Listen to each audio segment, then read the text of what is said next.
Ate! Huy! Bunso! Ikaw na ba yan? Grabe, ang ganda-ganda mo na lalo. Bakit di ka nagsabing uuwi ka? Di sana nasundo kita. Ito talaga si ate. Siyempre, sinurprise kita. Meron bang surprise na ipinapaalam? Siya nga pala, mukhang blooming-blooming mo ah. May hobby ka na, no? Naku, true ka dyan, sis. Wait lang, tawagin ko yung mister ko, ha? Bryle?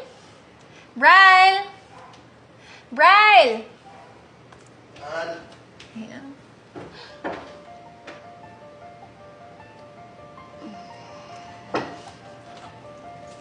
Mahal, ito nga pala yung bunsong kapatid ko, si Maria.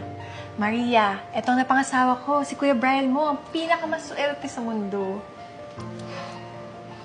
Teka, magkakilala ba kayo? Ah, hindi. Ngayon lang kami nakita niyan. Tsaka, mahal, may inaayos pa ako sa taas eh. Yung sa kusina kasi tumatagas yung lababo doon. Ayusin ko muna, ha? Siya, sige. Tara, Bunso, ayusin natin yung maleta mo para makapagpahinga ka na rin. Ika.